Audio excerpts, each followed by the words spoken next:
again, and today's programme is all about pulses, or dried vegetables.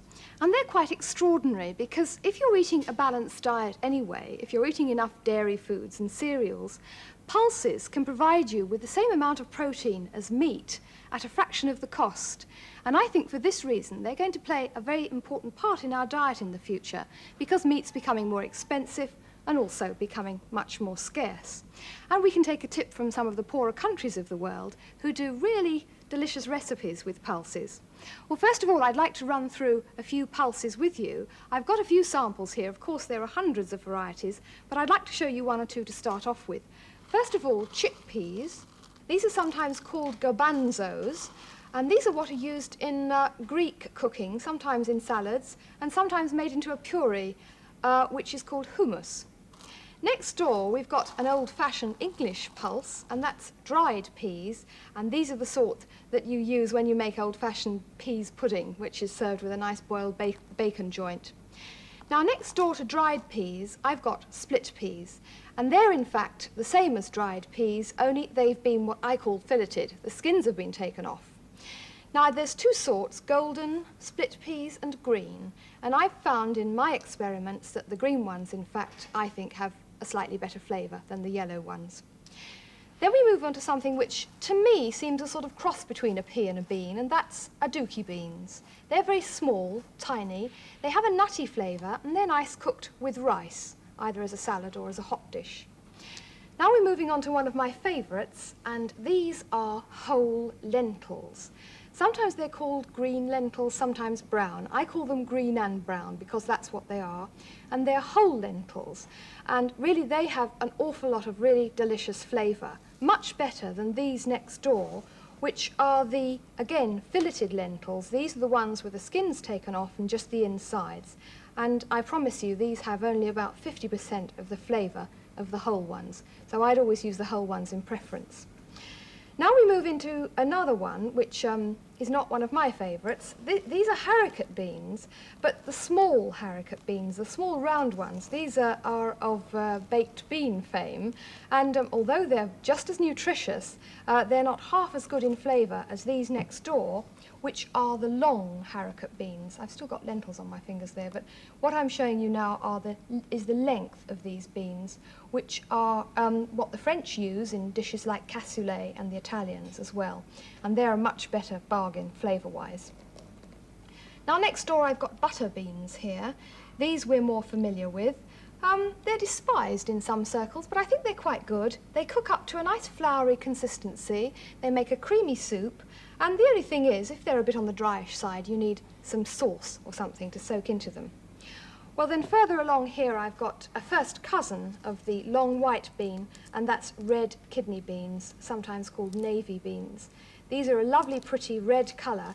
They taste very good, and they make up what's one of my husband's absolutely favourite dishes, and mine too, and that's chili con carne. And we're going to be cooking with those in a moment. But first of all, I want to give you a word about storing dried vegetables, dried pulses, because people think because they're dried, they're just going to last forever. And I'm afraid that isn't true. They start coming into the shops, they're dried, harvested, dried, and they arrive here around about December. And then I think the shelf life is a year. After that, they get very tough, and if you've had them 3 years, you'll have to cook them 3 years before they'll ever get soft again. So a word about storage. When you buy them from the shop with a large turnover and store them in a jar with a label on saying when you got them, and then you won't have any trouble in cooking them. Well, all the varieties of beans and the ways to prepare them and all the notes on them are in the book that goes with the series, plus recipes as well. But now we're going to move on to another important principle when you're cooking any sort of pulses, and that's soaking. Or rather, that's incorrect, because some pulses don't need soaking. Lentils, for instance, and split peas. All the rest need to be soaked. Now, I've got here in front of me, we're going to make a red bean salad in a moment, and I've got here some soaked red kidney beans. Now, what you can do is you can either pour lots of water over them and leave them overnight, well covered, because they do swell up a bit, or you can just if you're not well organised, you know, I'm not well organised, I never remember the night before, you can put them in a pot, cover them with plenty of water, bring them up to the boil, give them 2 minutes boiling, then take them off the heat and leave them for 2 hours. Then you'll find they will soak just enough in 2 hours, so that's a quick way to soak them. But after they've been soaked, they need then to be cooked. And over here, I've got some cooked kidney beans, which I want to show you. But first of all, I want to mention an important point about cooking. You change the water, throw away the soaking water, put a fresh lot of water on, especially with red kidney beans, because they leave the water very sort of dark and murky. Put fresh water on them, give them an hour and a half cooking until they're tender. And now I want to make the most important point of all, and really this I want to drive home. Never put salt into dried vegetables when you're cooking them. It's quite logical, because when you put salt near anything, it draws out the liquid. And what we're trying to do with pulses is get the liquid back into them. So if you put salt in, there's an enormous fight going on, and they'll be tough and won't cook at all. So never add the salt till afterwards when you can taste it, and add just as much salt as you want to. Now I've got my cooked red kidney beans there ready. What I'm now going to do is make a dressing to make my red kidney bean salad. And I showed you a couple of weeks ago how to crush garlic with the blade of a knife. Now I'm going to crush it a different way with a mortar and pestle. And I've got 2 cloves of garlic in this because there's 3/4 pound of beans there, so we need quite a bit of garlic. I'm going to put a teaspoonful of rock salt in there, and I've got rock salt because this is a salad dressing. And just squash the cloves of garlic and then mix them, rub them into the salt. And this illustrates what I've just been talking about perfectly, because what happens is the salt draws the moisture out of the garlic cloves and turns them into a paste. And this all happens very, very quickly. So there we are, and you have a paste, you know, in just a couple of seconds. Now, the next ingredient I'm going to add for my dressing is a teaspoonful of English mustard powder. And I like English mustard powder better than any other for salad dressings because I think it has a sharper flavour. Then we're going to have some freshly milled black pepper, absolutely essential. Then a tablespoonful of wine vinegar. If you've got time, you can leave this part of the dressing to soak for a while because vinegar dissolves salt very quickly and distributes it more evenly. If you haven't got time, then you can make the dressing straight away and you add to that 6 tablespoons of olive oil, which I've got already measured in my jug here. So 6 tablespoons of olive oil. Then you just give that a good mix. In fact, what I'm going to do now is dispense with the pestle and just give that a beat with my fork. And that'll blend everything easily. If you're making your salad dressing in advance, then just put it in a screw-top jar. Don't make it too far in advance, though, because it's best made fairly fresh, a few hours in advance. You can put it in a screw-top jar, and then you can just give it a good old shake before you dress the salad. Right, when you're making a salad with beans or lentils or anything of that description, it's always best to put the dressing in while the mixture is still warm, because then it soaks up the flavours so much better. So I'm going to pour that in whilst the beans are still warm.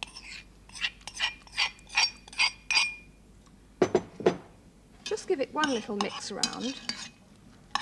This applies to a potato salad too. If you're making a potato salad, always put the dressing in while the potatoes are warm, and they again soak up the flavours so much better. Now we're going to have 2 more salad ingredients in there. Ideally, I should leave that till it's cold before I put these in, but I'm going to put them in warm to save time. A chopped onion and a finely chopped green pepper.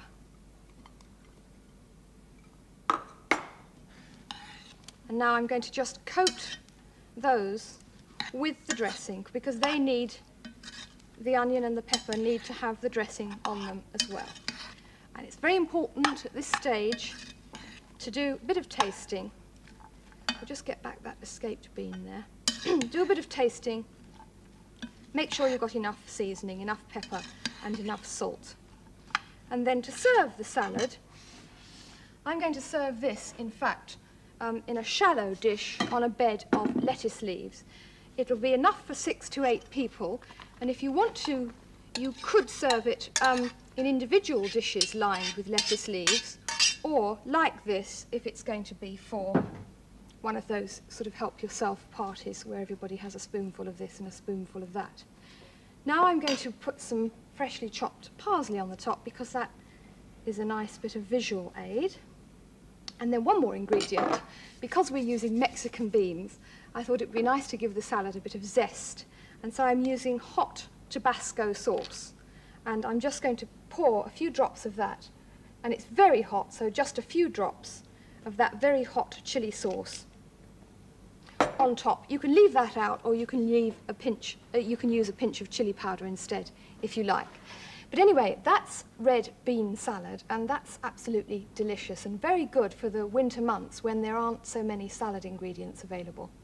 Well, now I want to move on to that favourite pulse of mine, which is this one here, the whole lentils. And I want to make a recipe for you called chiladas. I made that name up because really they're lentil rissoles, and I thought that sounded a bit dull, and these are so delicious I thought they needed a posher name. So I've called them chiladas. And you start off for your chiladas with 1 pound of whole lentils. Remember, you don't need to soak them. And then you cook them in water for about 40 to 50 minutes. And I've got some cooked here. Now, if you were serving them in a salad, you would cook them for less time than that. You would only cook them for about half an hour to 35 minutes so that you still had whole lentils. But because I want to make lentil rissoles or chiladas, I've cooked them longer and they've absorbed all the water and they've gone to a nice sort of mashed potato texture. Well, that's the cooked lentils. Now I want to add some other ingredients, and in my frying pan here I've got a carrot which has been finely chopped, an onion finely chopped, and a green pepper finely chopped. And these have been just softened and cooked for about 10 minutes. And they go in along with the lentils. And then I'm just going to give that a good stir. Now remember, the same rule applies, no salt in until afterwards. So cook the lentils just in plain water. Now stir in those vegetables. Don't cook the vegetables too much either, because it's nice if they have a sort of crunchy texture to them. So there we have the basic mixture. Now I'm going to add some nice flavourings that I've got lined up here. First of all, you want a teaspoonful of cayenne pepper. This is rather a large teaspoon I've got here. I think it's a bit too large, so I'm just going to use the equivalent of a small level teaspoonful of cayenne pepper. And this will make it fairly zesty. If you don't like things like that, then you can just cut the cayenne pepper down. Now I'm going to add half a teaspoon of ground mace, which we spoke about on an earlier programme. I'm going to add a level teaspoon of dried mixed herbs. These are dried mixed herbs, but obviously if you're making these in the summer months, then you can use chopped fresh herbs, which would be even nicer. Now 4 tablespoons of tomato puree, and then another good mixing, and then taste it and season it exactly to how you like it.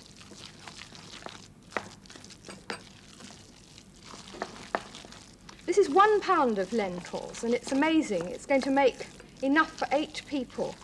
And they vary, the cost of them varies between 24p a pound and 40, depending on where you buy them. But to serve 8 people with a meal of protein that cheaply is really quite something. Now, you need to divide this into 24 portions. You take a portion, and if you're making these at home and are not in such a hurry as I am, then it's best to let the mixture cool first, and then it'll be much, much easier to handle. But anyway, that's not doing too badly. Then, after you've formed your 24 little cakes, you then dip them first in beaten egg and then straight into breadcrumbs. Or if you like, you can just roll them in whole wheat flour. You don't have to do the egg and breadcrumbing, it's up to you. Then you just shape that, make it into a little lentil cutlet chilada shape. And I'm only going to do one. You've got to do 24 of those because it'll serve 8 people.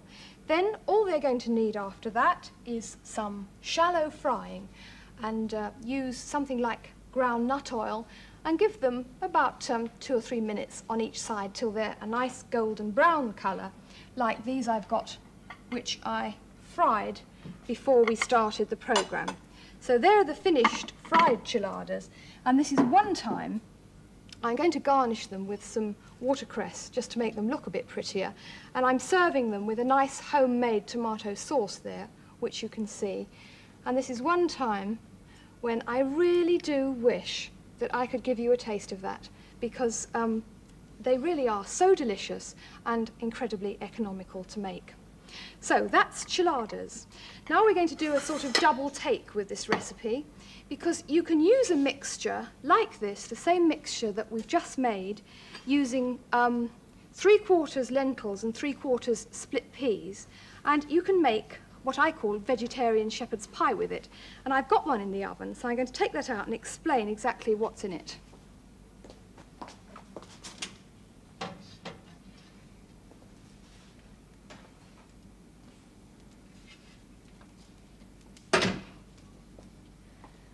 What I did was I started off in exactly the same way, and then I just put the mixture into a pie dish like that. I put a layer of tomato, a layer of 1/2 pound of tomatoes, skinned and chopped, or an 8-ounce tin of Italian tomatoes, over the top of the lentil mixture. And then the potato topping is also quite special, because that's got in it some onion and some grated cheese. I think that's every bit as delicious as many a shepherd's pie made with meat, and at a fraction of the cost. Well, now I want to move on to another pulse recipe, this time a really old English classic, and that's a thick pea soup. This used to be called the London Particular. It was invented by a man called John Farley, and he named it after the thick fogs of London, called pea soupers, in the 18th century. Well, this is made with green split peas, and you start off in a cooking pot with 3½ pints of stock. Now, this can be made either with marrow bones, or you can make it with chicken giblets, or you can I've even used just water when I haven't had any stock sometimes. Then the first thing you do is you add the split peas to the stock, and you cook them for 1/2 hour. So there we have them. And these have just been cooked for 1/2 hour, just to soften them up slightly. They don't need soaking, remember. Now, after that 1/2 hour's pre-cooking, you then add some other ingredients. And here in my frying pan, I've got a chopped stick of celery, a carrot chopped, 4 rashers of streaky bacon chopped, and an onion chopped. And these have all been softened in butter, just a little bit, and they're going now in with the split peas, and that'll give them a nice sort of bacon flavour. Then you put the lid back on, and no salt again, remember, and you cook them for a further 40 minutes or longer, or until the peas have become really soft and mushy. And this is where we open the pot next door and find out what they look like after a further 40 minutes. Yes, you can see before they've lost their shape now, and they've become mushy peas. And now the next stage is to make the soup. You can either pass all that lot through a sieve, or you can use the modern method of pureeing, which is a liquidizer. And a liquidizer is a piece of kitchen equipment that I must say I wouldn't like to be without, because it whizzes soups up in seconds and saves all that sieving. So we'll put some soup into the liquidizer. You could make this soup exactly the same way with the whole lentils that I just talked about, or you could make it with beans. All these recipes have several variations on a theme, which is nice. And there's enough here for about 6 to 8 people, depending on how hungry they are. Right, into the liquidizer. And now we'll just give that a whiz.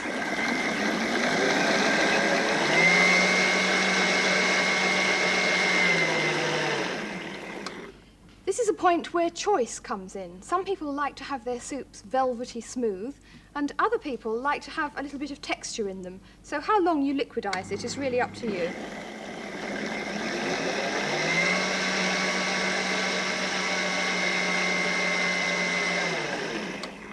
There we are. Now you can either pour that when it's all liquidized into a saucepan, reheat it and then serve it in a large tureen, or you can serve it in individual bowls, which you should have warm and ready. And because, in fact, this soup doesn't have a devastating colour, it's nice to decorate it before it goes off to the table. And what I always do is I put on a few croutons of bread. And these are cubes of bread fried in olive oil until, I hope you can hear that, until they're really, really crunchy and crisp. And that gives a nice texture with the soup as well. And then again, for an added touch of glamour, we can put on a little sprinkling of fresh chopped parsley. And you could, if you want to make it even more luxurious, put a swirl of double cream in as well. But either way, that's a very good soup to serve on a cold, frosty night. Well, that's all about pulses. And if you're on a diet, I advise you not to come back and join me next time, because next time it's going to be old-fashioned puddings. See you then.